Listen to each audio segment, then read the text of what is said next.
कभी नहीं मिटता। हर किसी मनुष्य का भाग्य भगवान के संरचता है, ये तो केवल वो ही जाने, क्योंकि किसी के भाग्य में दरिद्रता, गरीबी, परेशानी रहती है और किसी के भाग्य में ऐशो आराम रहता है। जैसा इंसान का भाग्य वैसा ही उसका जीवन रहता है। क्या भाग्य का लिखा भी कभी बदलता है? आइए जानते हैं आज की इस कहानी से। एक समय की बात है, देवभूमि नामक गांव में एक ज्ञानी पंडित रहता था। फिर एक दिन वह सोचता है कि वो अपने बचपन के मित्र से मिलकर आए। फिर वह अगले ही दिन अपने मित्र से मिलने उसके गांव जाने लगता है। उसका वो दोस्त बचपन से ही एक पैर से अपाहिज और जुबान से गूंगा था। उस पंडित के गांव से उसके दोस्त का घर लगभग काफी दूर था। वहां जाने के लिए बीच बीच में कई छोटे बड़े गांव पड़ते थे। पंडित रास्ते से अपनी खुशी में चल रहा था, क्योंकि वो बड़े दिनों के बाद अपने दोस्त से मिलने जा रहा था। चलते चलते उसकी मुलाकात एक व्यक्ति से होती है, तो वह व्यक्ति भी पंडित के साथ सफर में चलने लगता है। उस आदमी को देखकर पंडित सोचने लगता है, चलो अच्छा हुआ, रास्ता आसानी से कट जाएगा। और पंडित खुशी से उसे व्यक्ति को उसका नाम पूछता है, तो उस व्यक्ति ने अपना नाम महाकाल बताया। पंडित को यह नाम कुछ अजीब सा लगा, लेकिन उन्होंने नाम के विषय में कुछ ज्यादा उचित नहीं समझा। अब धीरे धीरे दोनों साथ चल रहे थे। तभी रास्ते में एक छोटा गांव आता है। गांव का प्रवेश द्वार आते ही महाकाल ने पंडित से कहता, आप आगे चलो, मुझे इस गांव में एक कार्य है, मैं वह कार्य समाप्त कर कर आगे आपसे मिलता हूं। पंडित कहता है ठीक है, और वो वहां से चलने लगते हैं। कुछ ही देर बाद खबर फैली कि किसी व्यक्ति को बैल ने कुचल दिया है। जैसे ही बैल ने उस व्यक्ति को कुचल दिया, ठीक कुछ देर बाद ही महाकाल पंडित के पास वापस आ जाता है। फिर दोनों चलना शुरू कर देते। चलते चलते दोनों एक गांव के मुख्य द्वार पर पहुंच जाते हैं। गांव के बाहर एक बहुत ही बड़ा और आलीशान एक घर दिखाई देता है। वहां पर आराम करने की सुविधा काफी बढ़िया लग रही थी। पंडित के दोस्त का घर अभी भी वहां से दूर था, और रात होने के कारण पंडित महाकाल से कहते हैं, रात होने वाली है, सारा दिन सफर करने से तुम भी थक गए होंगे और भूख भी लग रही होगी, तो यहाँ पर हम भोजन करके यहाँ पर ही विश्राम करते हैं और आगे का सफर हम अगली सुबह जारी रखेंगे। महाकाल ने कहा, ठीक है, मुझे भी यहाँ पर किसी को कुछ पैसे देने हैं, तुम भोजन करके आराम करो, मैं थोड़ी देर बाद आकर भोजन कर लूंगा।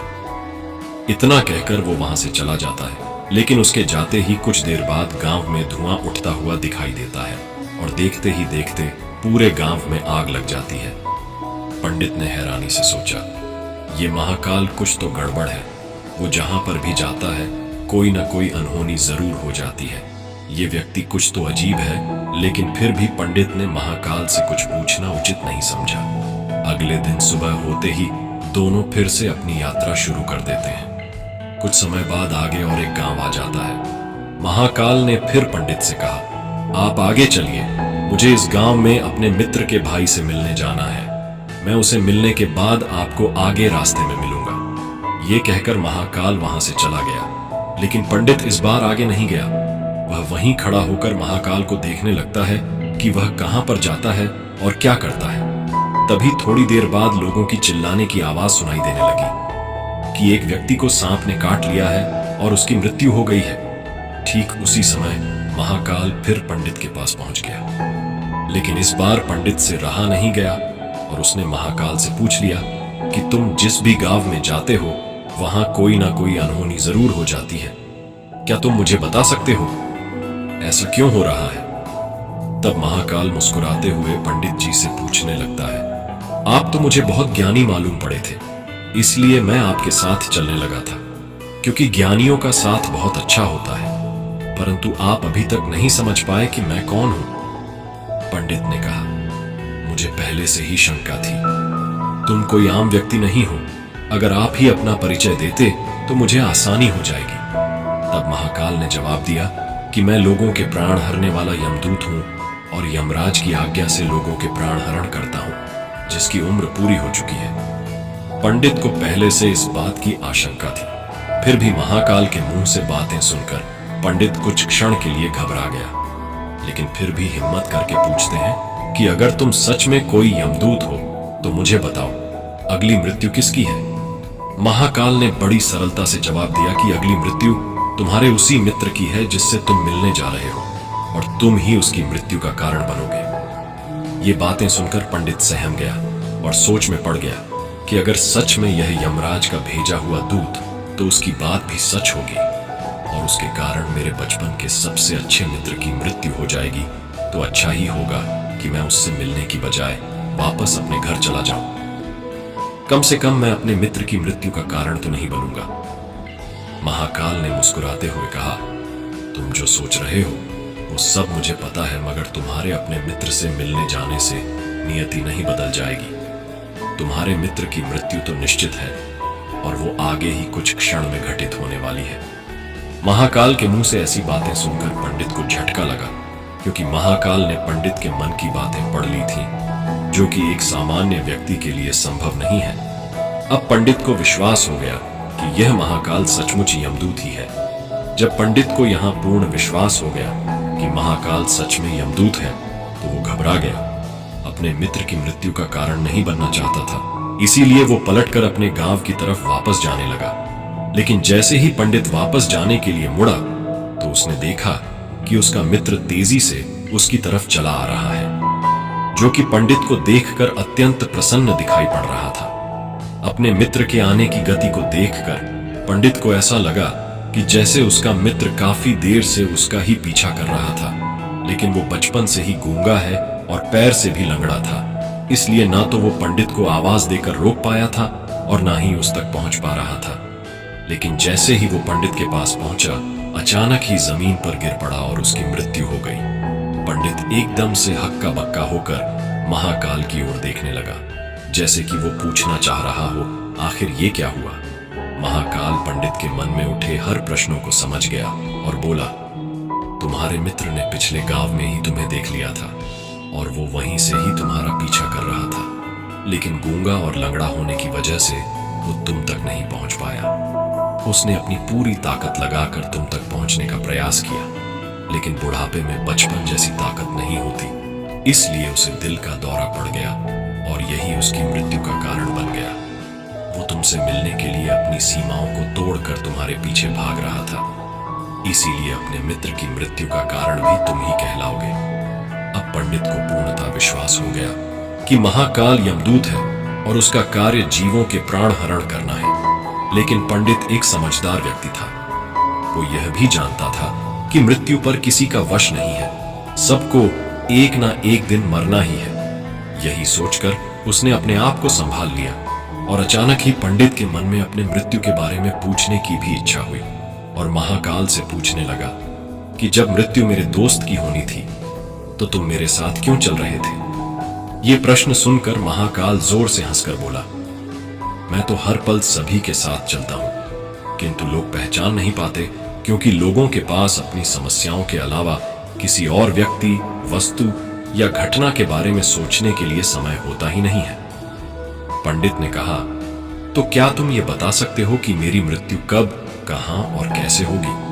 महाकाल ने कहा, हालांकि किसी भी सामान्य जीवों के लिए अपने मृत्यु के बारे में जानना ठीक नहीं है, क्योंकि कोई भी जीव हो वो अपने मृत्यु के बारे में जानकर दुखी हो जाता है। तुम ज्ञानी व्यक्ति मालूम पड़ते हो और तुमने जिस तरीके से अपने मित्र की मृत्यु को सहन कर लिया है, उसे देखकर लगता है कि तुम अपनी मृत्यु के बारे में जानकर भी दुखी नहीं होगे। तो तुम्हारी मृत्यु आज से ठीक 6 महीने बाद आज के दिन किसी दूसरे राज्य में फांसी लगने से होगी। और सबसे हैरानी की बात तो ये होगी कि तुम स्वयं ही खुशी से उस फांसी को स्वीकार कर लोगे। इतना कहकर महाकाल वहां से चला गया, क्योंकि अब महाकाल के पास पंडित के साथ चलते रहने का कोई कारण नहीं था। इसके बाद पंडित ने अपने मित्र के शरीर का अंतिम संस्कार किया और उसके क्रियाकर्म करके अपने गांव वापस आ गया। लेकिन कोई व्यक्ति कितना भी ज्ञानी क्यों ना हो, अपनी मृत्यु के बारे में जानकर दुखी तो होता ही है और मृत्यु से बचने का कोई ना कोई उपाय भी खोजता है। तो पंडित भी इसी तरह बचने का उपाय सोचने लगा। पंडित ने भी वही किया, क्योंकि पंडित विद्वान था, इसलिए उसकी पहचान उस राज्य के राजा तक थी।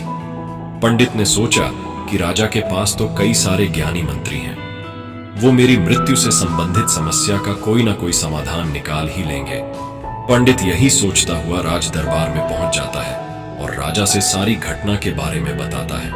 राजा ने अपने मंत्रियों को सारी समस्या बताई और उनसे सलाह मांगी। अंत में सभी ने विचार विमर्श करके कहा, अगर पंडित की बात सही है तो उसकी मृत्यु भी 6 महीने बाद ही होगी, लेकिन मृत्यु तो तब होगी जब वो किसी दूसरे राज्य में जाएगा। यदि वो किसी दूसरे राज्य में जाए ही ना तो मृत्यु नहीं होगी। मंत्रियों की सलाह राजा को भी सही लगी। इसके बाद पंडित की रहने की सारी व्यवस्था महल में ही कर ली। राजा के आदेश के बिना उसे पंडित से किसी को भी नहीं मिलने दिया जाता था, लेकिन पंडित कहीं भी जा सकता था ताकि पंडित को ना लगे कि वो राजा के कैद में है। परंतु पंडित डर के मारे स्वयं ही कहीं आता जाता नहीं था।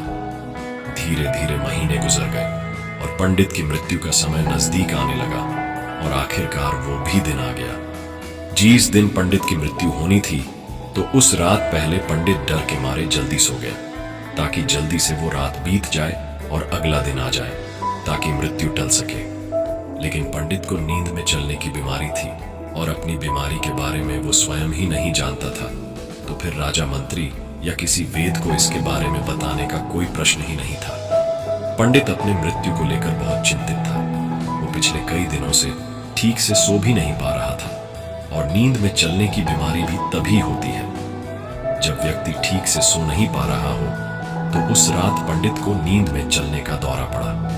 वो उठा और महल से निकलकर अश्वबल में गया, क्योंकि पंडित राजा का खास माना जाता, इसलिए कोई भी पहरेदार ने उसे नहीं रोका और ना ही किसी तरह की कोई पूछताछ की।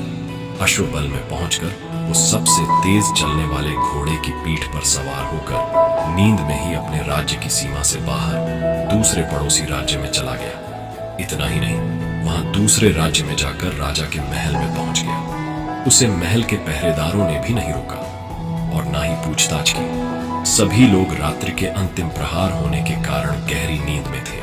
वो पंडित सीधे राजा के निजी कक्ष में पहुंच गया और राजा रानी सो रहे थे। वहीं पर पंडित भी जाकर सो गया। सुबह हुई तो राजा ने पंडित को रानी के बगल में सोया हुआ देखा तो राजा बहुत क्रोधित हुआ। राजा ने पंडित को कैद करने का आदेश दिया। पंडित गिरफ्तार हो गया, लेकिन पंडित तो बहुत चक्का था। उसे तो कुछ समझ नहीं आ रहा था कि आखिर वो दूसरे राज्य में और राजा के महल में कैसे पहुंचा, लेकिन वहां उसकी बात सुनने वाला कोई नहीं था। राजा ने पंडित को दरबार में पेश करने का आदेश दिया। कुछ देर बाद उस पंडित को दरबार लाया गया। पंडित को देखते ही राजा इतना आग बबूला हो गया कि उसे फांसी पर चढ़ा देने का हुक्म सुना दिया। फांसी की सजा सुनकर पंडित घबरा गया, लेकिन फिर भी थोड़ी सी हिम्मत जताकर राजा से बोला, हे महाराज, मैं नहीं जानता कि मैं राजमहल कैसे पहुंचा। मैं ये भी नहीं जानता कि आपके निजी कक्ष तक कैसे आया। आपके महल के किसी पहरेदार या सैनिक ने मुझे रोका क्यों नहीं। लेकिन इतना जरूर जानता हूं, आज मेरी मृत्यु होने वाली ही थी, जो आज होने जा रही है। राजा को यह बात थोड़ी अजीब लगी। उसने पंडित से पूछा, तुम्हें कैसे पता कि आज तुम्हारी मृत्यु होनी है। राजा के इस प्रश्न का जवाब में पंडित ने पिछले 6 महीने का सारा वाकया राजा को सुना दिया और बोला, महाराज, मेरा क्या, किसी भी सामान्य व्यक्ति का साहस नहीं होगा कि राजा के कक्षा में जाकर राजा की उपस्थिति में रानी के साथ सो जाए। राजा को पंडित की बात में थोड़ा तर्क दिखाई पड़ा, परंतु उसने सोचा कि यह मृत्यु से बचने के लिए महाकाल और उसके द्वारा अपनी मृत्यु की भविष्यवाणी की कहानी बना रहा है। राजा ने पंडित से कहा, यदि तुम्हारी बात सत्य है और आज तुम्हारे मृत्यु का दिन है, जैसा कि महाकाल ने तुम्हें बताया था, आज तुम्हारे मृत्यु का कारण मैं नहीं बनूंगा। लेकिन यदि तुम्हारी बात झूठी निकली तो निश्चित ही आज तुम्हारी मृत्यु का दिन होगा, क्योंकि जिस राज्य से पंडित आया था उस राज्य का राजा इस राज्य के राजा का मित्र था। राजा ने तुरंत अपने सैनिकों को पड़ोसी राजा के पास भेजकर पंडित की बात की सत्यता का प्रमाण मांगा। भेजे गए सैनिक शाम तक लौटे और उन्होंने राजा को बताया कि महाराज, पंडित जो कुछ भी कह रहा है वो सब सत्य है। पड़ोसी राज्य के राजा ने पिछले 6 महीने से पंडित के रहने की सारी व्यवस्था अपने ही महल में रखी थी। पंडित राजा का खास मेहमान था। कल शाम राजा आखिरी बार पंडित से उसके कक्ष में मिले थे और उसके बाद पंडित इस राज्य में कैसे पहुंच गया, इसकी जानकारी किसी को भी नहीं है। इसीलिए पंडित को फांसी देना ठीक नहीं है। लेकिन राजा के सामने यह नई समस्या थी, क्योंकि उसने बिना पूरी बात जाने ही पंडित को फांसी की सजा सुना दी थी। इसलिए अगर पंडित को फांसी नहीं दी तो राजा के आदेश का अपमान हो जाएगा, लेकिन अगर राजा की बात का मान रखा जाए तो बेवजह एक निर्दोष व्यक्ति की मौत हो जाएगी। राजा ने अपने सभी मंत्रियों से इस बारे में सुझाव मांगा तो मंत्रियों ने राजा को सुझाव दिया कि महाराज पंडित को एक कच्ची सूत के धागे से फांसी लगवा दी जाए। इससे आपका कथन का भी मान रह जाएगा और कच्चे सूत के धागे से पंडित को फांसी भी नहीं लगेगी और उसके प्राण भी बच जाएंगे। राजा को मंत्रियों का यह सुझाव पसंद आया और उसने ऐसा ही करने का आदेश दे दिया। पंडित के लिए कच्चे सूत के धागे से फांसी का फंदा बनाया गया और नियम के अनुसार पंडित को फांसी पर चढ़ाए जाने लगे। लोग बहुत खुश थे कि ना तो वह पंडित मरेगा और ना ही राजा का वचन खा ली जाएगा। पंडित को भी पूर्ण विश्वास था ये सूत के धागे से तो उसकी मृत्यु हो ही नहीं सकती, इसलिए इस पर चढ़ने के लिए तैयार हो गया, जैसा महाकाल ने भविष्यवाणी की थी कि तुम खुद ही अपनी फांसी को स्वीकार करोगे। लेकिन जैसे ही पंडित को फांसी दी गई, सूत का धागा तो टूट गया, लेकिन टूटने से पहले उसने अपना काम कर दिया था। पंडित के गले की एक नस सूत के धागे के झटके से कट चुकी थी और पंडित जमीन पर पड़ा तड़प रहा था। वहीं पर उसके गले से खून ही खून निकल रहा था और देखते ही देखते पंडित का शरीर पूरी तरह से शांत हो गया। सभी लोग आश्चर्यचकित थे और पंडित को मरता हुआ देख रहे थे। किसी को विश्वास नहीं हो रहा था कि कच्चे सूत के धागे से भी किसी इंसान की मृत्यु हो सकती है, लेकिन घटना तो घट चुकी थी। नियति ने अपना काम कर दिया था और महाकाल की भविष्यवाणी सच हो चुकी थी। दोस्तों, उम्मीद करता हूं आपको इस कहानी से जरूर बहुत कुछ सीखने को मिला होगा। ये कहानी आपको कैसी लगी हमें कमेंट बॉक्स में कमेंट करके जरूर बताएं और इस वीडियो को लाइक भी जरूर करें और साथ ही इस वीडियो को अपने दोस्तों के साथ जरूर शेयर करें ताकि उन्हें भी इस कहानी से कुछ सीखने को मिल सके। दोस्त, सुनते हैं कि जो हमारी किस्मत में लिखा है वही हमें मिलता है, न ज्यादा न कम। लेकिन क्या आप अपनी किस्मत पर विश्वास करते हैं? अगर हां तो कृपया कमेंट में बताएं। मेरा वादा है कि आप इस कहानी के अंत तक ये समझ जाओगे कि खुद की किस्मत हम कैसे लिखते हैं। एक गांव में एक किसान रहता था। उसे हमेशा लगता था कि उसकी किस्मत बहुत खराब है। जब भी वह कुछ अच्छा करने की कोशिश करता, कुछ न कुछ गड़बड़ हो जाता। वह हमेशा दुखी रहता और सोचता कि उसकी किस्मत सबसे बुरी है। उसने अपने खेतों में मेहनत की और अच्छी फसल उगाई, लेकिन अचानक जोरदार बारिश हो गई और उसकी सारी फसल बर्बाद हो गई। फिर उसने सोचा कि उसकी किस्मत ही खराब है। वह भगवान से शिकायत करने लगा और बहुत परेशान हो गया। कुछ दिनों बाद उसने फिर से मेहनत की और अच्छी फसल उगाई, लेकिन इस बार भी उसकी फसल उतनी अच्छी नहीं हुई, जबकि गांव वालों की फसलें बहुत अच्छी हो गईं। अब वह पूरी तरह से मानने लगा कि भगवान ने जानबूझकर उसकी किस्मत खराब बनाई है। वह भगवान से शिकायत करता रहा और बहुत परेशान रहता था। उसने सोचा कि किसी तरह इसका समाधान निकालना पड़ेगा। उसने कुछ ज्ञानी लोगों से सलाह ली और उनके कहे अनुसार काम किया। अगले साल उसकी फसल बहुत अच्छी हुई और उसे खुशी हुई कि उसकी किस्मत अब बदल चुकी है। लेकिन तभी एक दिन गांव के लोग अपनी फसल लेकर शहर जा रहे थे। रास्ते में डाकुओं ने उनकी फसल लूट ली। कुछ लोग अपनी जान बचाने के लिए भागे और कुछ की जान चली गई। जब वह किसान अपने घर लौटा तो उसे पता चला कि उसके माता पिता की मौत हो चुकी है। यह खबर सुनकर वह पूरी तरह से टूट गया और उसकी पूरी दुनिया बदल गई। अब उसे पूरा यकीन हो चुका था कि चाहे वह कुछ भी करे, उसकी किस्मत कभी नहीं बदल सकती। उसने मान लिया कि चाहे वह कितने भी अच्छे कर्म करे, उसे हमेशा नुकसान ही झेलना पड़ेगा। जब भी उसकी पत्नी उसे कुछ करने के लिए कहती, वह कहता कि क्या फायदा, आखिरकार उसे ही नुकसान उठाना पड़ेगा। इसलिए उसने सोचा कि कुछ न करना ही बेहतर है। एक शाम वह उदास होकर अपने खेत के किनारे बैठा था। उसके खेत के पास एक नारियल का पेड़ था। उसी रास्ते से एक दूसरा व्यक्ति गुजर रहा था। जैसे ही वह नारियल के पेड़ के नीचे आया, एक नारियल अपने आप गिरकर उसके सिर पर आ गिरा। उस किसान ने उस व्यक्ति से कहा, लगता है तुम्हारी किस्मत भी बहुत खराब है। तभी तो तुम आराम से जा रहे थे और अचानक नारियल तुम्हारे सिर पर गिर पड़ा। वह दूसरा व्यक्ति हंसते हुए बोला, किस्मत, मुझे इसके बारे में कुछ नहीं पता। पहले मैं भी सोचता था कि मेरी किस्मत है, लेकिन जब मैंने एक संत से मुलाकात की तो उन्होंने मेरी किस्मत मुझसे ले ली। अब मेरे पास कोई किस्मत नहीं है। ये अच्छी है या बुरी, मुझे नहीं पता, लेकिन अगर तुम अपनी किस्मत आजमाना चाहते हो और बदलना चाहते हो तो मेरे पास एक गुरु है जो तुम्हें किस्मत बदलने का तरीका बता सकते हैं। किसान ने उत्सुकता से पूछा, मुझे वह गुरु कहां मिलेंगे? मैं भी उनसे मिलना चाहता हूं और अपनी किस्मत के बारे में जानना चाहता हूं। वह व्यक्ति ने किसान को एक जगह का पता बताया जहां वह गुरु को मिल सकते थे। अगले दिन सुबह किसान ने कुछ खाना और सामान लेकर यात्रा शुरू की। काफी समय चलने के बाद उसे एक जंगल से गुजरना पड़ा। जब वह जंगल में था, कुछ लुटेरों ने उसे पकड़ लिया और उसकी पोटली लूट ली। लुटेरे उसकी पिटाई करने लगे और बोले, हमें अपनी किस्मत पर शक है कि इतने दिनों बाद कोई ऐसा मिला जिससे हम कुछ लूट सकें, लेकिन यह व्यक्ति केवल कुछ खाना और कपड़े लेकर जा रहा है। किसान ने जब यह सुना तो वह थोड़ा खुश हुआ। लुटेरे ने कहा, अगर तुम जैसे लोग यहां आते जाते रहोगे तो मेरी किस्मत कभी अच्छी नहीं हो सकती। अगर तुम कुछ धन ले जाते तो मेरा कुछ भला होता। अब मैं तुमसे केवल यही ले सकता हूं कि तुम्हारा खाना और सामान ले लिया है। लुटेरा किसान को छोड़ देता है, लेकिन उसका खाना और सामान ले जाता है। अब किसान के पास खाने पीने के लिए कुछ भी नहीं बचा था और उसे बहुत भूख लग रही थी। दिन बीत गया और कहीं भी कुछ खाने को नहीं मिला। थोड़ी दूर जाने के बाद उसने देखा कि एक भिखारी कुछ खाना लेकर बैठा है। किसान के मुंह में पानी आ गया। किसान ने भिखारी से कहा, कृपया मुझे थोड़ा सा खाना दे दो। कुछ लुटेरे ने मेरा खाना छीन लिया और अब मुझे बहुत भूख लगी है। मेरे पास पैसे भी नहीं हैं। अगर आप मुझे थोड़ा खाना दे दें तो बहुत कृपा होगी। भिखारी ने जवाब दिया, मैं भी यही सोच रहा था कि आज मैं खाना खा पाऊंगा या नहीं। तुम आ गए। मैं भिखारी हूं और मुझे भूख का एहसास है। मैंने सुबह ही नाश्ता किया है। भिखारी ने किसान को खाना दिया और किसान ने उसे धन्यवाद कहा।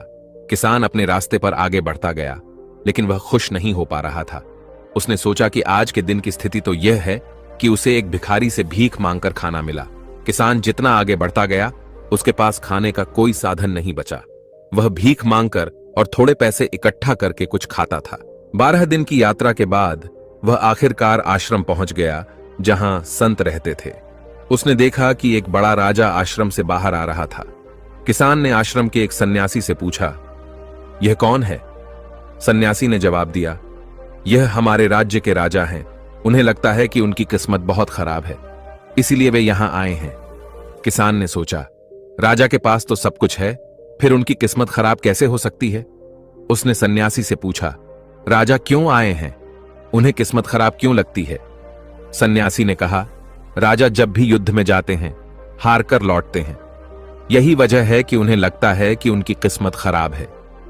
किसान ने कहा, मेरी किस्मत भी खराब है, इसलिए मैं भी इस आश्रम में आया हूं ताकि मैं उन गुरुओं से मिल सकूं जो किस्मत बदलने का तरीका बताते हैं। सन्यासी ने किसान से कहा, क्या तुम्हें सच में लगता है कि तुम्हारी किस्मत इतनी खराब है कि तुम इतने दिन की यात्रा करके यहां आए हो? तुम्हें ऐसा कोई सूत्र नहीं मिलेगा। यहां तुमने अपना समय बर्बाद किया है। यह सुनकर किसान की सारी आशाएं टूट गईं।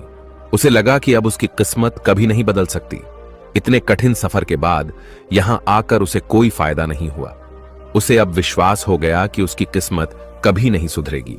वह आश्रम के द्वार से वापस घर की ओर लौटने लगा। तभी उसने सोचा, मेरे जीवन में कुछ भी अच्छा नहीं हो रहा है। मैंने अपनी किस्मत सुधारने के लिए बहुत मेहनत की है।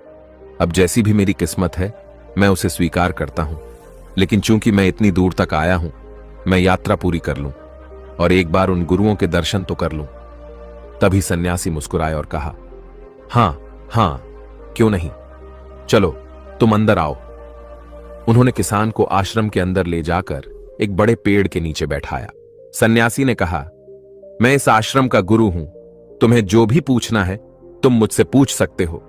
किसान ने जब यह सुना तो वह गुरु के चरणों में गिर पड़ा और कहा, हे गुरु, मैं धन्य हो गया। मैंने इतनी लंबी यात्रा सिर्फ आपके दर्शन के लिए की थी। अब मैं वापस जाना चाहता हूं। गुरु ने कहा, क्या तुम्हें अपनी किस्मत बदलने का कोई तरीका जानना नहीं है? किसान ने जवाब दिया, मैंने देखा कि लुटेरे जिनके पास कुछ नहीं है उनकी भी किस्मत खराब है, और राजा जिनके पास सब कुछ है उनकी भी किस्मत खराब है। अगर सबकी किस्मत खराब है तो मेरी किस्मत में क्या फर्क पड़ेगा? लगता है कि सभी की किस्मत खराब है। गुरु मुस्कुराए और बोले, किस्मत वह नहीं होती जो हमें मिलती है। किस्मत हमारे सपनों और इच्छाओं से जुड़ी होती है, लेकिन जब हमारी इच्छाएं पूरी नहीं होती तो हम कहते हैं कि हमारी किस्मत खराब है। वास्तव में हमारी किस्मत खराब नहीं होती, बल्कि हमारे कर्म गलत होते हैं। परिस्थितियों के अनुसार कर्म करना महत्वपूर्ण होता है। किसान ने कहा, हे गुरु, मुझे आपकी बातें समझ में नहीं आ रही हैं। क्या आप यह कहना चाहते हैं कि हमारी किस्मत पहले से तय नहीं होती? गुरु ने जवाब दिया, कुछ भी पहले से लिखा हुआ नहीं होता, हम अपना भाग्य खुद बनाते हैं। फिर गुरु ने किसान को एक जगह ले जाकर रास्ते में एक कांटा दिखाया जो किसान के पैर में चुभ गया था। किसान ने कहा, हे मेरी किस्मत, अब यह कांटा भी। गुरु ने कांटा निकालते हुए कहा, जब हम किसी यात्रा की शुरुआत करते हैं तो रास्ते में कई समस्याएं आती हैं। हमें इन परिस्थितियों के अनुसार अपने कर्म करने होते हैं। हम देख सकते हैं कि हम रास्ते को बदल सकते हैं या कांटे हटा सकते हैं, लेकिन अगर हम कांटे हटा रहे हैं तो हो सकता है कि वे हमें चुभें, लेकिन इससे हमारे पैर लहूलुहान नहीं होंगे और हम आसानी से यात्रा पूरी कर सकते हैं। अब तुम बताओ, तुम्हें क्या करना सही लगता है? क्या हमें यहां से लौट जाना चाहिए या कांटों को रास्ते से हटाकर आगे बढ़ना चाहिए? किसान ने कहा, हम अपने पैरों में जानबूझकर कांटे क्यों चुभाएंगे? हमें कांटों को रास्ते से हटाकर ही आगे बढ़ना चाहिए। गुरु और किसान ने मिलकर कांटे हटा दिए और आगे बढ़ने लगे, लेकिन जल्दी ही उन्हें एक बड़ी नदी का सामना करना पड़ा जिसमें पानी काफी उफान पर था। गुरु ने पूछा, क्या तुम्हें तैरना आता है? हमें इस नदी को पार करना है और यह करना ही होगा। किसान ने कहा, मुझे तैरना नहीं आता। गुरु ने कहा,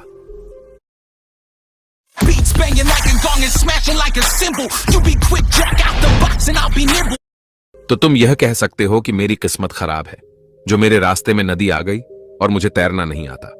अब तुम्हारे पास दो विकल्प हैं, तुम तैरना सीख सकते हो और नदी पार कर सकते हो, या तुम नाव की व्यवस्था कर सकते हो और नदी पार कर सकते हो। तुम क्या करना चाहोगे? किसान ने जवाब दिया, यदि मैं तैरना सीखूंगा तो इसमें बहुत समय लगेगा और हमें तुरंत नदी पार करनी है, इसलिए हमें नाव की व्यवस्था करनी होगी।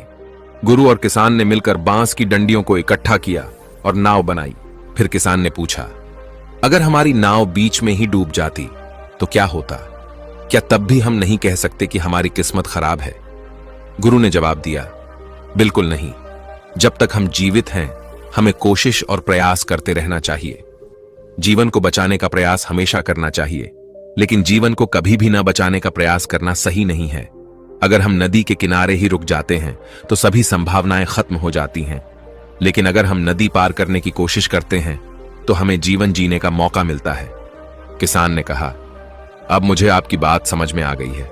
यदि मैं नदी के किनारे ही रुक जाता तो भी मेरे जीवित रहने का कोई प्रमाण नहीं होता। गुरु ने किसान को आगे का रास्ता दिखाया। कुछ दूर चलने के बाद किसान ने एक बहुत बड़ा पहाड़ देखा। पहाड़ इतना ऊंचा था कि उसे चढ़ने की कोशिश करने पर मृत्यु निश्चित लग रही थी। गुरु ने कहा, तुम चाहो तो यहां से वापस जा सकते हो, यह मानकर कि तुम्हारी किस्मत खराब है, क्योंकि अगर यह पहाड़ नहीं होता तो तुम अपनी मंजिल तक पहुंच सकते थे। किसान ने उत्तर दिया, हे गुरु, इस पहाड़ के दूसरी ओर मुझे कोई ऐसी मंजिल नहीं दिखती जिसकी मैं तलाश कर रहा हूं, और जो कुछ मुझे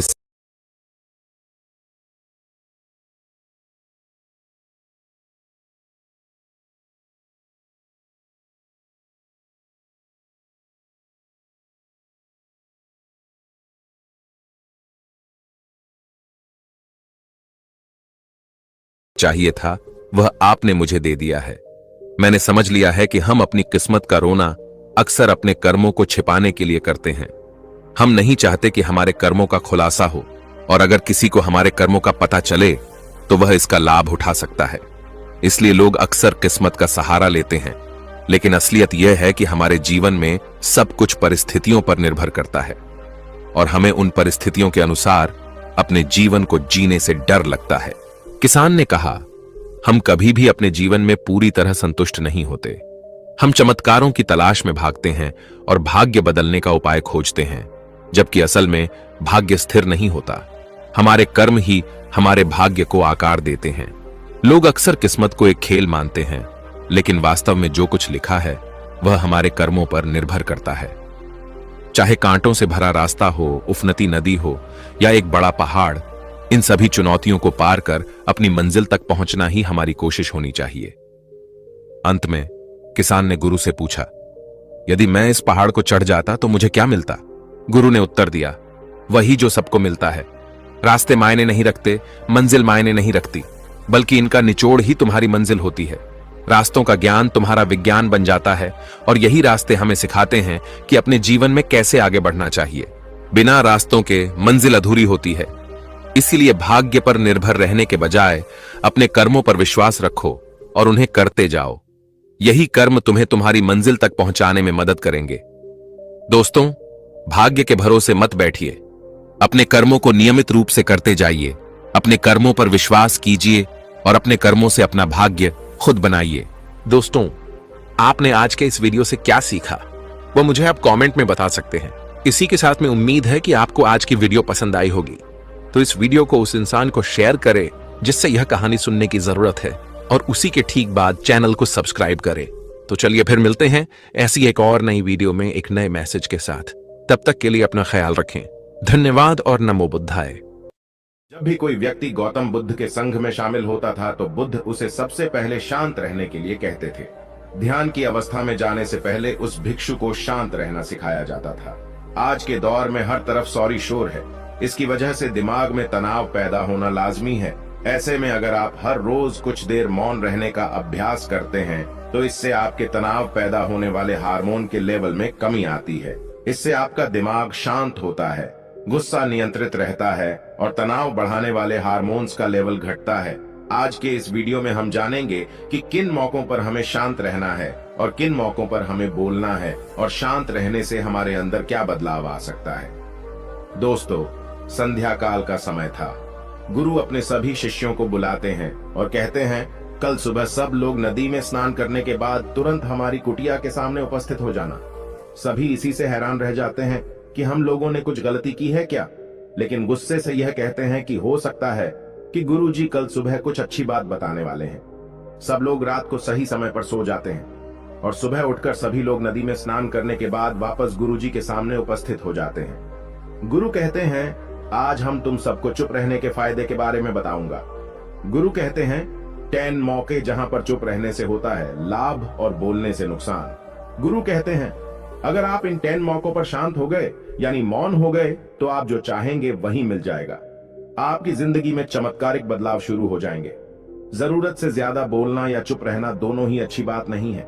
जैसे जरूरत से ज्यादा बारिश हो जाना या फिर धूप दोनों ही दिक्कत देती है, उसी तरह अनावश्यक बोलने से भी काफी नुकसान होता है। गुरु कहते हैं कि पहला ऐसा मौका जहां पर व्यक्ति को चुप रहना चाहिए, बिना तथ्य के ना बोले। गुरु ने कहा, अगर आपके पास कोई तथ्य नहीं है तो वहां चुप रहने में ही भलाई है। चुप बैठने से दिमाग में नई कोशिकाओं का निर्माण होता है और इससे ज्ञान की वृद्धि होती है।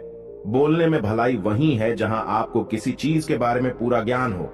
अगर आप बिना तथ्य के कहीं बोलते हैं या फिर बेवजह बोलते हैं तो आपका वहां मजाक भी बन सकता है। अगर आपके पास पर्याप्त जानकारी नहीं है, ऐसी जगह पर बोलने से आपका मजाक तो बनी रहेगी, साथ ही साथ लोगों का भरोसा भी आपसे उठने लगेगा।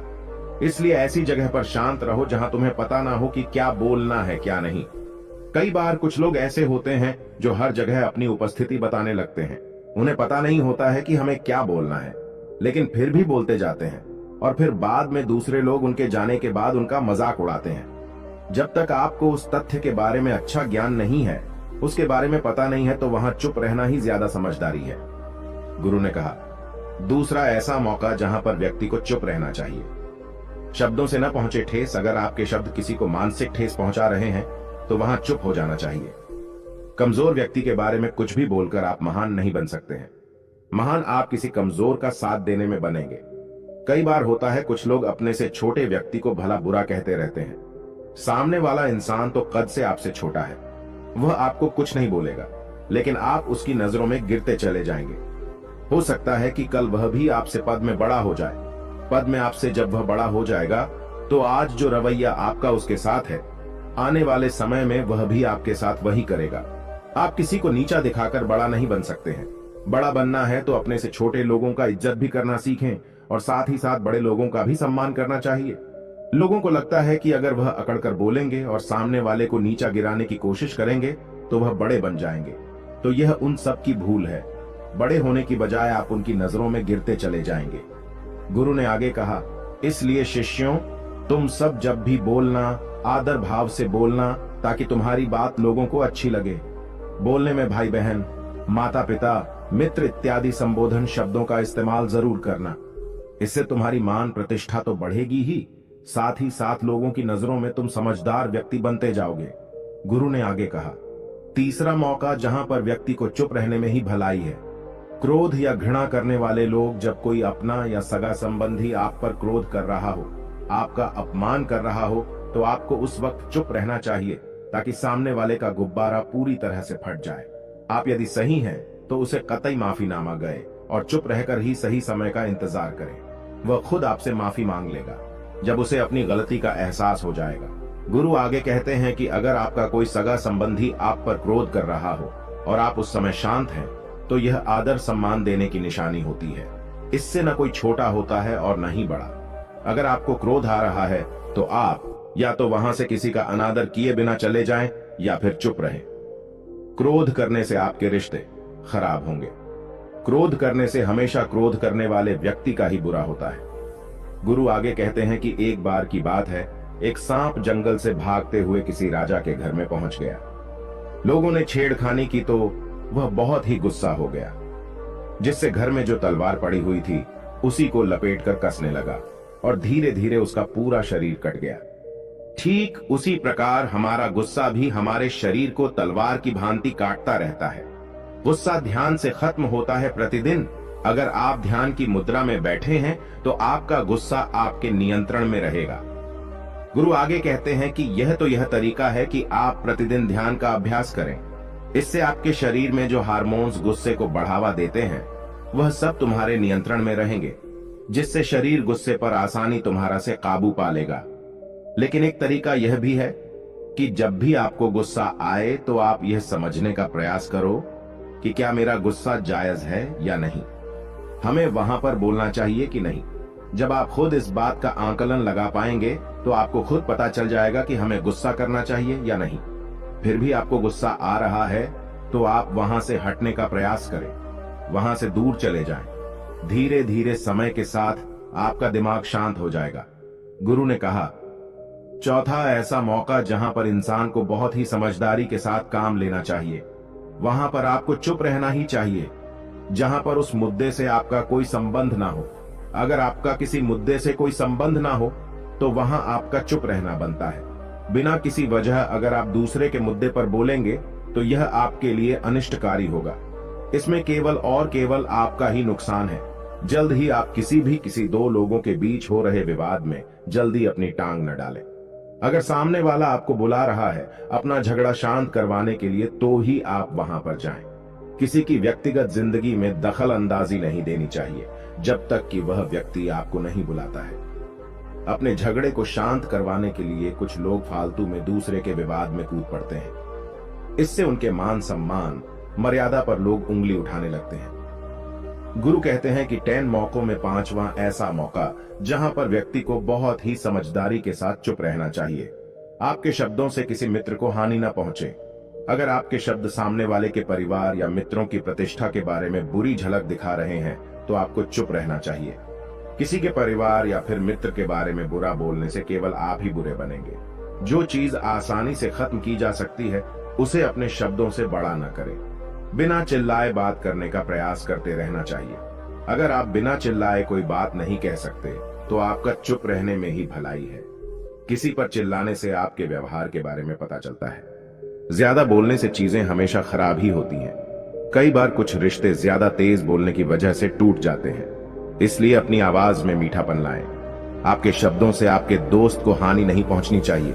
कभी कभी दोस्तों के जब हम मजाक हैं तो रहे कि आपके शब्दों से किसी का अनादर ना हो।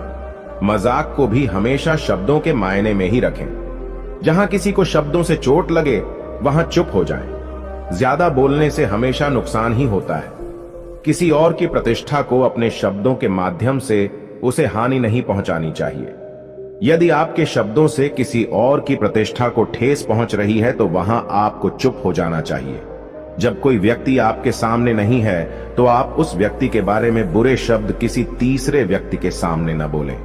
गुरु कहते हैं, छठा मौका जहां पर व्यक्ति को चुप रहना चाहिए जब कोई कर रहा हो किसी की बुराई। जब कोई आदमी आपके सामने किसी तीसरे आदमी की बुराई कर रहा हो तब तुम्हें चुप रहकर बस सुनना चाहिए। अपनी राय व्यक्त नहीं करना चाहिए, क्योंकि जो आज आपके सामने किसी तीसरे की बुराई कर रहा है वह कल किसी और के सामने आपकी बुराई भी कर सकता है। यदि आपने कुछ कहा है तो नीति शास्त्र के अनुसार जो अपने मुंह को बंद रखता है और बुद्धि से काम करता है वही इंसान समझदार होता है। बिना जरूरत के बोलना, किसी के बारे में किसी के बीच में बोलना यह गलत बात है। कभी कभी हमारे लिए बुद्धिमानी इसी में होती है कि हमें अपना मुंह ऐसी जगह पर नहीं खोलना चाहिए। गुरु आगे कहते हैं कि 10 मौकों में 7वां ऐसा मौका जहां पर व्यक्ति को चुप रहना चाहिए जब कोई नहीं समझे आपकी भावना। यदि आपको लग रहा है कि कोई व्यक्ति आपकी भावना, दुख या परेशानी को शब्दों में नहीं समझ रहा है, यदि आपको लग रहा है कि सामने वाला व्यक्ति आपकी भावना या दुख को या आपकी जो परेशानी है उसको वह समझ नहीं पा रहा है या समझने का प्रयास ही नहीं कर रहा है या वह आपको ध्यान से सुन ही नहीं पा रहा है, तो ऐसे व्यक्ति के सामने आप चुप ही रहें, क्योंकि ऐसे लोगों को आपकी भावना या दुख से कोई मतलब नहीं होता है। ऐसे लोगों को अपना राज बताकर आप पछताएंगे ही बाद में। इसलिए हर किसी को अपने मन की बात नहीं बतानी चाहिए। अगर आपको लग रहा है कि सामने वाला आपकी बात को नहीं समझ पा रहा है, आपकी भावनाओं को नहीं समझ पा रहा है, तो वहां पर आपको नहीं बोलना चाहिए, क्योंकि आज में आपका मजाक ही बन जाएगा जब आपको लगने लगे कि सामने वाला आपकी भावनाओं को ठीक तरीके से समझ रहा है, आप जो कह रहे हैं वह ठीक से सुन रहा है, तभी आप उसे अपनी बात कहें। गुरु कहते हैं कि 8वां मौका जहां पर आपको चुप रहना चाहिए जब कोई इंसान अपना दुख व्यक्त करे। यदि कोई इंसान अपने दुख या परेशानी को आपको बता रहा है तो इसका मतलब यह है कि वह आपको अपना समझ रहा है। ऐसे में तुरंत ही उसे समाधान बताने के बजाय चुप रहकर उसके दुख या समस्या को सुने। उसके दुख या समस्या को किसी और को न बताएं। वह इसलिए नहीं बता रहा है कि उसकी समस्याओं का समाधान कर देंगे, बल्कि वह इसलिए भी बता रहा है कि सामने वाला उसकी बात को समझ रहा है। कई बार बताने से दुख कम हो जाते हैं। आपको अपना दुख इसलिए बता रहा होगा कि उसे लग रहा है कि आप उसकी बात को समझ रहे हैं। दुख बांटने से कम हो जाता है। इसलिए जब कोई व्यक्ति अपना दुख आपसे व्यक्त करे तो आप चुप मारकर उसकी बात को बहुत ही ध्यान से सुने, ताकि उसके दुख कम हो जाएं। उसके मन का बोझ हल्का हो जाए, क्योंकि उसके मन में जो भी बातें थीं वह आपको सब बता दिया। गुरु आगे कहते हैं कि 10 जगहों में 9 ही ऐसी जगह जहां पर आपको चुप रहना चाहिए। जहां पर दुष्ट प्रकृति के लोग रह रहे हों और गाली गलौज कर रहे हों तो आप वहां पर मत जाइए। ऐसी जगहों से आप चुपचाप निकल जाएं, अर्थात अपनी प्रतिक्रिया दिए बिना आप वहां से चले जाएं, क्योंकि जिसकी जुबान खराब होती है, जो दुष्ट प्रकृति के लोग होते हैं, उनको आप ऐसे समय में नहीं समझा सकते हैं। जब उनका दिमाग पूरी तरह से शांत हो जाए तभी वह आपकी बात सुनेंगे। इसलिए जहां पर दुष्ट प्रकृति के लोगों आपकी बात को न मानते हों और न ही सुनते हों तो आपको वहां पर नहीं बोलना चाहिए। गुरु कहते हैं कि 10 माह ऐसा मौका जहां पर आपको शांत हो जाना चाहिए। अपनी सफलता का राज हर किसी को न बताएं। कई बार होता है कि कुछ लोग जो सफलता को बहुत ही जल्दी अर्जित कर लेते हैं, वे हर जगह अपनी सफलता का ढिंढोरा पीटने लगते हैं। ऐसे में क्या होता है कि कई लोग आपकी सफलता से खुश नहीं होते हैं। अगर आप अपनी सफलता का जबरदस्ती लोगों में ढिंढोरा पिटवा रहे हैं तो लोगों की नकारात्मक ऊर्जा आपको प्रभावित कर सकती है। जब आप सफल होंगे तो सबको पता चल जाएगा कि आप सफल हो गए हैं। ढिंढोरा पीटने से नुकसान आपका ही होगा। इतना कहकर गुरु ने कहा, शिष्यों, आज के लिए बस इतना ही। अगर तुम सब मेरी इन 10 बातों को अपने जीवन में अपना लेते हो तो तुम सब काफी हद तक परेशानियों से बचे रहोगे। यहां से जाने के बाद मेरी यह बातें आपके जीवन किसी वरदान से कम साबित नहीं होंगी। दोस्तों, मुझे उम्मीद है इस वीडियो से आपको बहुत कुछ सीखने को मिला होगा। पैसा है नहीं नौकरी, इसके लिए मैंने आपको 15 बिजनेस बताए हैं। तो चलिए जानते हैं गरीबी दूर करने वाले 15 बिजनेस कौन से हैं। दोस्तों, लाइक बोधी चैनल में आपका स्वागत है। दोस्तों, आपको तो पता ही है हमारे देश में गरीबी कितनी ज्यादा बढ़ रही है। लोगों के पास रोजगार और काम नहीं है। जो लोग नौकरी भी करते हैं उनका भी गुजारा सही से नहीं होता। लोग अपनी गरीबी के कारण बहुत ज्यादा परेशान रहते हैं। अगर आपको भी ऐसी ही समस्या है तो आप भी इस वीडियो को पूरा देखिएगा। आप इन बिजनेस के बारे में जानकारी लेकर एक नई शुरुआत कर सकते हो। पहला बिजनेस है बेकरी प्रोडक्ट तैयार करना। भारत में सुबह शाम चाय नाश्ते का प्रचलन है। चाय के साथ लोग बेकरी में तैयार होने वाले बिस्किट, ब्रेड, रस्क, मट्ठी, टोस्ट, बन व अन्य कई लोकल प्रोडक्ट को खरीदना पसंद करते हैं। इस तरह से इन बेकरी प्रोडक्ट की प्रतिदिन दोनों समय जरूरत होती है। यह ऐसा बिजनेस क्षेत्र है जिसमें यदि रोज नए 10-20 बिजनेसमैन अपना नया बिजनेस शुरू करें तो उसमें भी घाटा नहीं होता है। इस बिजनेस में बहुत कम लागत और बहुत छोटे स्तर से शुरू किया जा सकता है। बस केवल इसके लिए थोड़ी सी ट्रेनिंग की जरूरत होती है। तो उसके लिए कुछ दिनों तक किसी बेकरी में काम कर लें और जब काम करना आ जाए तो अपनी खुद की बेकरी चलाकर अच्छी खासी आमदनी कमा सकते हैं। स्लम एरिया में रहने वालों के यह बिजनेस काफी आसान और अधिक मुनाफा देने वाला है। बस इस बिजनेस के लिए शुरू में आपको थोड़ी सी प्लानिंग भी करनी होगी। दूसरा बिजनेस है पेपर कप, पेपर प्लेट और पेपर ग्लास बनाना। छोटे एरिया के निवासियों के लिए यह बिजनेस काफी आसान है। बस इसके लिए प्लानिंग करनी होगी। इस बिजनेस के लिए बहुत अधिक जगह नहीं चाहिए। घर के कमरे के एक कोने में मशीन लगाकर काम शुरू किया जा सकता है। यह मशीन घर के बिजली कनेक्शन से भी चल सकती है। बस केवल इस बिजनेस को शुरू करने के लिए बिजनेसमैन को मशीन की व्यवस्था करनी होगी। यह सच है कि छोटे बस्ती में रहने वालों के पास इतना पैसा नहीं हो सकता है कि वो अकेले दम पर नकद मशीन को खरीद सकें। इसके लिए बेहतर यही होगा कि कुछ लोग मिलकर कम से कम पावर वाली मशीन खरीद लें और उस बिजनेस में साझेदार बन जाएं, अथवा डाउन पेमेंट करके मशीन को लोन पर ले लें। उसके बाद यह बिजनेस शुरू करें। इस बिजनेस की संभावनाओं की बात करें तो इसमें संभावनाओं का कोई अंत नहीं है। आज के समय में शहर के प्रत्येक गली, मोहल्ले, चौराहे, market, bus station, railway station में जगह जगह टी स्टॉल, कॉफी स्टॉल, चाट की दुकानें, ठेली पटरी पर स्ट्रीट फूड का काम करने वालों की भरमार है। सभी को इन पेपर कप, पेपर प्लेट और पेपर ग्लास की जरूरत होती है। वे इनकी तलाश में थोक बाजार में भटकते रहते हैं। यदि उन्हें अपने स्थान पर ही जरूरत की ये सारी चीजें आसानी से मिल जाएंगी तो वो खुशी खुशी से कुछ पैसे अधिक देकर भी इन्हें खरीद सकते हैं, क्योंकि इससे उनकी भागदौड़, समय और पैसे की बचत होगी। तीसरा बिजनेस है स्ट्रीट फूड का बिजनेस। स्ट्रीट फूड के बिजनेस का मतलब रेस्टोरेंट, होटल आदि ही नहीं होता है, बल्कि ठेली पटरी पर लगने वाली छोटी छोटी चाट व अन्य स्वादिष्ट नाश्ते की दुकान भी होते हैं। अपनी क्षमता के अनुसार ठेली पटरी पर एक बड़ा सा टेबल रखकर भी यह बिजनेस शुरू कर सकते हैं। यह बिजनेस स्लम एरिया के निवासियों के लिए बहुत ही अच्छा है। इस तरह के बिजनेस करने के लिए थोड़ा सा विचार करना होगा। सबसे पहले आपको वो जगह तलाशनी होगी जहां पर आपको अपना बिजनेस करना है। आपको उस एरिया में दूसरी स्ट्रीट फूड की दुकानों को देखना चाहिए। कोशिश करें कि कोई यूनिक प्रोडक्ट को चुनें और उसका बिजनेस शुरू करें। केवल एक ही चीज को ध्यान में रखना है कि आपके प्रोडक्ट की क्वालिटी और टेस्ट बहुत अच्छा होना चाहिए। इस तरह के बिजनेस में बहुत कम पैसा लगता है और बहुत अच्छा मुनाफा होता है। चौथा बिजनेस है डिटर्जेंट पाउडर बनाना। डिटर्जेंट पाउडर बनाने का बिजनेस भी काफी आसान है। इसके लिए किसी तरह की महंगी मशीन की आवश्यकता नहीं होती है। इस बिजनेस के लिए 2 व्यक्तियों की आवश्यकता होती है।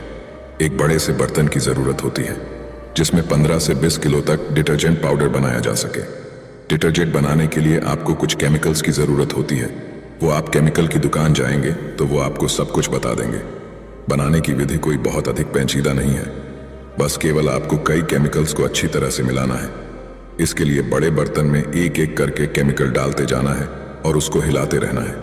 जब सारे केमिकल आपस में अच्छी तरह से मिल जाएं तो ये थोड़ा सा नमी वाला प्रोडक्ट तैयार हो जाएगा, जिसको सुखाने के लिए फैलाकर छोड़ देना चाहिए। जब यह सूख जाए तो किसी चलनी से छानकर उसके पैकेट बनाकर बेचे जाएं। बस आपका फार्मूला हिट होने की देर है। 5वां बिजनेस हेयर बैंड का बिजनेस।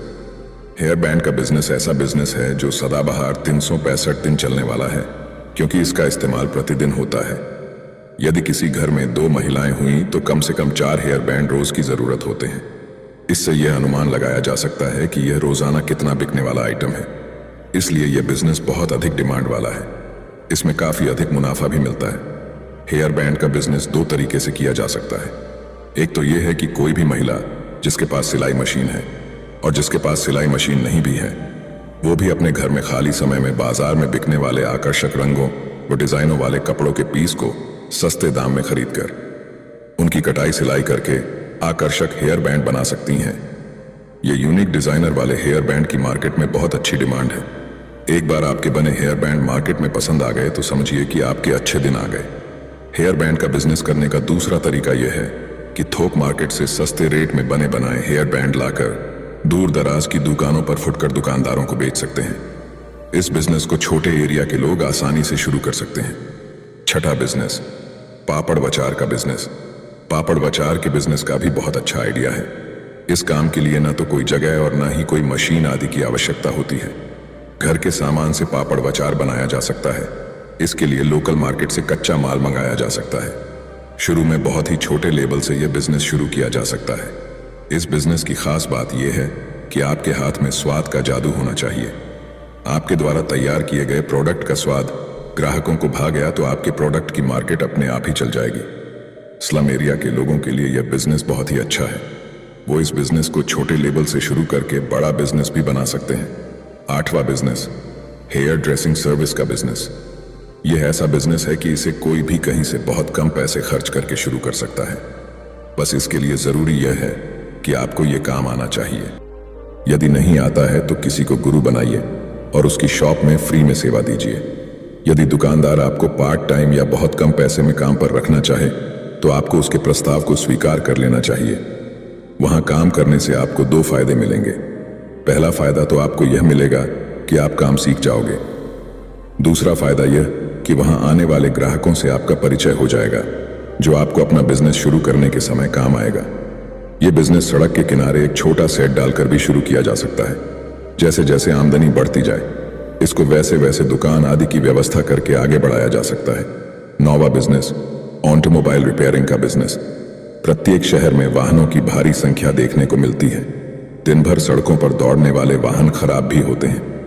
यदि आप इनकी रिपेयरिंग का बिजनेस शुरू करना चाहेंगे तो आपके समक्ष एक ही सवाल सामने आएगा कि पहले दिन से कोई थोड़े वाहनों की मरम्मत करने लगता है। तो आपकी यह बात सही है। आपको बिजनेस शुरू करने से पहले योजना बनानी होगी। यदि आपके मन को यह बिजनेस भा रहा है तो इसके सीखने का भी इंतजाम करें। इसके लिए आपको अपने नजदीक किसी ऑटोमोबाइल रिपेयर करने वाले के पास जाकर उससे पार्ट टाइम जॉब मांगना होगा। पहले तो आपको कम पैसे में काम देना चाहेगा तो आपको खुशी खुशी वो काम कर लेना चाहिए। कम पैसे में अधिक काम कराने की बिजनेसमैन की आदत होती है। आपको इसका लाभ उठाना है, यानी आपको अधिक से अधिक काम करना है। काम करने से ही काम आता है। जब लगे कि किसी एक वाहन की रिपेयरिंग की पूरी जानकारी हासिल कर ली है, जैसे बाइक को पूरी खोलकर बांध ली है, कोई कमी नहीं आई, इस काम की काफी अच्छी प्रैक्टिस भी हो गई है, तो आप धीरे से कहीं ठिया देखकर वहां से खिसक लीजिए और अपना काम शुरू कर दीजिए। 10वां बिजनेस, पूजा सामग्री का निर्माण करना। पूजा सामग्री तैयार करने का बिजनेस बहुत ही आसान है। यह काम घर से ही शुरू किया जा सकता है। पूजा सामग्री में आप अगरबत्ती, धूप बत्ती, हवन सामग्री आसानी से बना सकते हैं। देवी देवताओं की आरती में काम आने वाले रुई की गोल व लंबी बत्तियां भी बना सकते हैं। इस काम में आपको कम से कम लागत लगानी होती है। इन्हें अच्छे दामों में बेचा भी जा सकता है। पूरे साल हिंदुओं में कोई न कोई धार्मिक त्योहार व पूजा पाठ के कार्यक्रम आयोजित होते ही रहते हैं। साल में 2 बार नवरात्र व गणेश चतुर्थी, होली, दिवाली, रक्षाबंधन, सावन के सोमवार आदि पर्व आते ही रहते हैं। इन पर्वों व त्योहारों में देवी देवताओं की पूजा के लिए इस तरह की पूजा सामग्री की बहुत डिमांड होती रहती है। कम पैसे में तैयार होने वाली इस पूजा सामग्री को श्रद्धालु खास मौके पर अच्छे पैसे में खरीदने में हिचकते नहीं हैं। इसलिए स्लम सिटी एरिया के लोगों के लिए यह काम बहुत ही अच्छा है। साथ ही यह बिजनेस बहुत लाभदायक भी है। 11वां बिजनेस, कार वॉशिंग सेंटर। इस बिजनेस में खर्च कम और बचत ज्यादा होती है। आज के समय में लोगों के पास पैसा भी है और चलाने के लिए गाड़ियां भी, लेकिन उनके पास अपनी कार बाइक की साफ सफाई करने का समय नहीं है। यही कारण है कि ज्यादातर लोग वाहन वॉशिंग सेंटर पर ही धुलवाना पसंद करते हैं। देश में वाहनों की बढ़ती संख्या से खूब चल रहा है। काम आने वाले समय में भी इस धंधे में मंदा की आशंका नहीं है। भारत में ऑटोमोबाइल इंडस्ट्री लगातार बढ़ रही है। हर रोज सड़कों पर हजारों नए वाहन आ जाते हैं। वाहनों की बढ़ती संख्या से कुछ बिजनेस भी खूब चल निकले हैं। ऐसा ही एक बिजनेस है कार वॉशिंग बिजनेस। कार, बस, ट्रक और मोटरसाइकिलों की धुलाई का काम शुरू कर देश के हर शहर में बड़ी संख्या में लोग अच्छा पैसा कमा रहे हैं। बहुत कम पूंजी और अनुभव के शुरू होने वाले इस धंधे में मुनाफा जबरदस्त है। कार वॉशिंग के बिजनेस में 70% तक बचत होती है। अगर आप भी कम पैसा लगाकर कोई बिजनेस करना चाहते हैं तो आप भी कार वॉशिंग सेंटर खोल सकते हैं। इसके लिए आपको किसी लंबे चौड़े अनुभव की भी जरूरत नहीं होगी। खास बात यह है कि इस बिजनेस के कभी ठंडा पड़ने की भी आशंका नहीं है। किन चीजों की होगी जरूरत? Air compressor, foam jet cylinder, high pressure water pump और वॉक्यूम क्लीनर की जरूरत होगी। ये मशीनें बहुत ज्यादा महंगी नहीं है। 2 लाख रुपए में ये सारी मशीनें आ जाएगी। कार वॉशिंग बिजनेस शुरू करने के लिए आपको कम से कम 20 फीट जगह, कम से कम 2 ट्रेड वर्करों, पानी और बिजली कनेक्शन के साथ कुछ मशीनों की जरूरत होगी। जगह की जरूरत आपको कार वॉशिंग स्टैंड बनाने, कार पार्क करने और आने वाले कस्टमरों के बैठने तथा वाटर पंप जैसे स्थापित करने के लिए चाहिए होगी।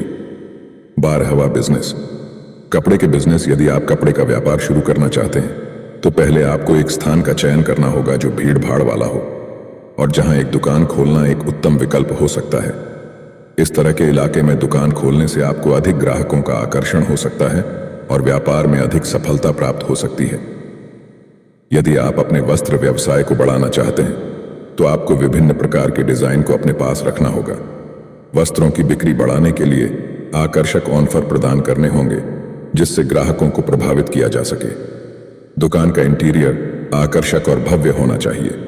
वस्त्रों की विपणन करना होगा और ग्राहकों को आपके द्वारा बेचे जाने वाले वस्त्रों की सभी जानकारियां पहुंचानी होंगी। कपड़े के बिजनेस को बढ़ाने के लिए मार्केटिंग कैसे करें? आजकल online e commerce website platform का उपयोग करना एक उत्तम विकल्प हो सकता है। उदाहरण के लिए आप नए डिजाइन के कपड़े बनाकर इंस्टाग्राम इन्फ्लुएंसर्स के साथ सहयोग कर सकते हैं जो आपके उत्पादों का प्रचार कर सकते हैं। आजकल लोग ऑनलाइन शॉपिंग करना पसंद करते हैं और आप भी अपने पसंदीदा डिजाइन की सीरीज को इस वेबसाइट पर जोड़ सकते हैं। आपको इस ई कॉमर्स वेबसाइट पर रजिस्टर करना होगा और फिर आप अपनी विस्तृत श्रृंखला को इस प्लेटफॉर्म पर दिखा सकते हैं। इसके अलावा ऑनलाइन आपको अच्छी कमाई भी हो सकती है। दोस्तों, मैं उम्मीद करता हूं ये 15 बिजनेस तरीके आपको पसंद आए होंगे, तो इसे अपने दोस्त और परिवार को शेयर जरूर करें और इसी तरह के वीडियो देखने के लिए समय है, इसलिए इसे बर्बाद ना करें, नहीं तो अंत में आपको पछतावे के अलावा कुछ नहीं मिलेगा। धन कमाने के उपाय आइए जानते हैं दोस्तों। पैसा कमाने के लिए ज्यादातर मामलों में यह देखा जाता है कि लोगों को पैसा कमाने का तरीका ही पता नहीं होता है, जिनसे वह जीवन में कभी भी सफल नहीं हो पाते हैं, धनवान नहीं बन पाते हैं। धनवान बनने के लिए पैसा कमाने के भी कुछ नियम होते हैं जिसका पालन करना जरूरी होता है। जीवन में ज्यादा धनवान बनने के लिए धन को जमा करना और उसे काम पर लगाना आना भी जरूरी होता है, तभी आप एक धनवान व्यक्ति बन सकते हैं। आइए जानते हैं पैसा कमाने के 7 तरीके जो आपको ज्यादा से ज्यादा पैसा कमाने में आपकी मदद कर सकते हैं। पैसे कमाने का तरीका जानने से पहले यह जानना जरूरी है कि पैसे को किस प्रकार से कमाया जा सके। धनवान बनने के लिए पैसों का होना बहुत जरूरी होता है और पैसा कमाने के लिए पैसा कमाने का तरीका जानना भी बहुत जरूरी होता है। तो आइए जानते हैं पैसा कमाने के वो 7 तरीके जिससे हम यह जानेंगे कि जल्दी पैसा कैसे कमाएं। दोस्तों, पैसा कमाने का पहला जो नियम है वो यह है कि ज्यादा पैसा कमाने पर ध्यान दें। अक्सर लोग पैसे बचाने के पीछे जीवन भर भागते रहते हैं, लेकिन ये किसी भी तरीके से सही नहीं है। पैसा बचाना चाहिए। मैं यह नहीं कहता कि आप पैसा ना बचाओ, लेकिन पैसे बचाने की बजाय पैसा कमाने पर ज्यादा ध्यान देना चाहिए और फिर आप अपने पैसों को ऐसी जगह पर इन्वेस्ट करें जहां से आपको अच्छा रिटर्न मिलता रहे। बहुत लोग ऐसे भी होते हैं जो अपने पैसों को बैंक में रखते हैं। ऐसे ही बैंक में पैसे को रखने से कोई फायदा नहीं होता, इसलिए पैसे को सेविंग करने से ज्यादा कहीं पर इन्वेस्ट करने में ज्यादा ध्यान देना चाहिए ताकि आप आने वाले समय में खुद को आर्थिक रूप से मुक्त महसूस कर सकें। दोस्तों, पैसा कमाने का दूसरा नियम यह कहता है कि पैसों से 2 कदम आगे चले। मेरे कहने का मतलब यह नहीं है कि आप पैसे को छोड़कर आगे चले जाओ, बल्कि मेरे कहने का मतलब यह है कि ऐसे काम करो जिसमें आपको पैसे के लिए काम ना करना पड़े, बल्कि पैसा आपके लिए काम करें। यानी अपने पैसे को ऐसी जगह पर लगाओ जहां पर तुम्हें जाने या फिर वहां पर काम करने की जरूरत ना पड़े। अगर मैं आपको एक एग्जाम्पल देकर बताऊं तो जैसे आप कोई घर खरीदकर उसे भाड़े पर दे देते हैं। अब आपको वहां जाने की या फिर वहां पर काम करने की कोई जरूरत नहीं है। हर महीना पैसा खुद ब खुद आता रहेगा। इससे आपका समय भी बचेगा और फिर आप उसी समय से किसी और भी काम को अंजाम दे सकोगे। अक्सर अमीर लोग कभी भी पैसे के पीछे नहीं भागते, बल्कि वह लोग समय को ज्यादा सीखने और समझने में लगाते हैं, फिर अपनी मंजिल की रफ्तार को और भी तेजी गति से बढ़ा लेते हैं। इन सभी कामों में मेहनत की भरपूर आवश्यकता होगी। वैसे भी आप अगर अपने सपने को बहुत कम उम्र में पूरा करना चाहते हैं तो अभी से मेहनत करना शुरू कर दो। दोस्तों, पैसा कमाने का तीसरा नियम यह कहता है कि सीखे और कमाए। पैसा कमाने के लिए पैसे कमाने के पीछे होने वाले सारे गुण को सीखना होगा ताकि आप उसे पूरा कर पाएं। सीखने या सिखाने में किसी भी तरह से पीछे ना रहे और पैसे कमाने के लिए जितना हो सके उतना ज्यादा ज्ञान को अर्जित करें और उसके माध्यम से पैसे कमाएं, ताकि आप जो भी स्टार्ट कर रहे हैं उसमें किसी भी प्रकार से कोई कमी ना हो। पैसा कमाने के तरीके को जानने के लिए नए नए लोगों से मिले और मौका मिले तो किसी के बिजनेस के बारे में जितना जान सके उतना जानने की प्रयास करें। दोस्तों, पैसा कमाने का चौथा नियम यह है कि शुरुआत आज और अभी से ही कर दो। अगर जीवन में अमीर बनना है तो पैसे कमाने का तरीका यह भी है, किसी भी स्टार्टअप को शुरू करने में आगे की दिनों पर ना डालकर उसकी शुरुआत जितनी जल्दी हो सके उतनी ही जल्दी कर दें, क्योंकि इस दुनिया में सिर्फ आप ही नहीं रहते हो। ऐसे ख्याल सबको आते हैं, कल के चक्कर में कहीं आप पीछे ना रह जाओ। तो इसीलिए आज और अभी से ही लग जाए अपने काम पर। ऐसा करने से आप आने वाले दिनों में जरूर आर्थिक रूप से मजबूत बन जाएंगे। अमीर बनने का पांचवा नियम यह है कि पैसों का हिसाब किताब रखें।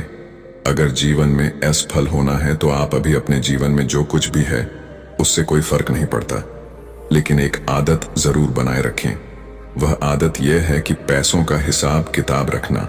यह आदत आपके आने वाले दिनों में आपके बहुत ही ज्यादा लाभकारी साबित हो सकती है। अपने पैसों का नियमित हिसाब जरूर रखें ताकि आपको पता चल सके कि पैसों को कहां कितना इन्वेस्ट या खर्च करना है। साथ ही पैसों को खर्च करते वक्त भी उसका हिसाब बनाना बहुत जरूरी होता है। कई सारे लोग यहीं पर गलती करते हैं। वह लोग सारे हिसाब किताब तो रखते हैं लेकिन खर्चे का हिसाब किताब नहीं रखा करते, जिससे उन्हें आने वाले समय में काफी नुकसान देखने को मिलता है। अमीर बनने का छठा नियम यह है कि फिजूल के खर्च से बचो। कई लोग ऐसे होते हैं जो अपने पैसों का 80% खर्च अपनी शौक और घूमने फिरने में खर्च कर देते हैं, जो कि बहुत ही गलत है। यह आदत आपको कभी भी अमीर बनने नहीं देगी। फिजूल खर्च करने के बजाय अपने पैसों को ऐसी जगह खर्च करो जहां आपको जरूरत हो। किसी महंगे होटल में जाकर खाना खाने की बजाय पहले यह देख लो कि अपने करियर के लिए कुछ जरूरी चीजों की आवश्यकता तो नहीं है। अगर है तो पहले अपनी जरूरत की चीजों को ही खरीदो। स्टार्टअप में उपयोग होने वाले सहायक चीजों को खरीदने में ज्यादा ध्यान दो पैसा कमाने का। आखिरी और सातवां तरीका यह है कि धैर्य और संयम बनाए रखें। आपने पैसा कमाने का तरीका तो जान चुके हैं, लेकिन इससे कब और कैसे कमाना है यह भी जानना बेहद जरूरी है। किसी भी चीज को स्टार्ट करते ही आपको पैसा नहीं मिलने वाला हो सकता है, उसमें आप फेल भी हो जाए। या तो यहां नौकरी करना ही बेहतर होगा और अमीर बनने के सपने को भूलना होगा, क्योंकि जिंदगी भर नौकरी करने से कोई अमीर नहीं बन सकता। इसीलिए आपको खुद ही कुछ ना कुछ ऐसा काम करना होगा जहां पैसा आपके लिए काम करता हो। लेकिन इसके लिए आपको पहले पैसा कमाना होगा और फिर उस पैसे को ऐसी जगह लगाना होगा जहां दिन प्रतिदिन आपकी इनकम दुगुनी रफ्तार से बढ़ती जाए। तो दोस्तों, आज आपने जाना पैसा कमाने के 7 नियमों के बारे में, यानी कि पैसा कमाने के तरीके, जिसमें पैसा कमाने के कुछ नियम आपको बताए गए हैं कि पैसे को कैसे कमाया जाता है और अमीर कैसे बनते हैं। लोग उम्मीद करता हूं कि हमारे द्वारा बनाए गए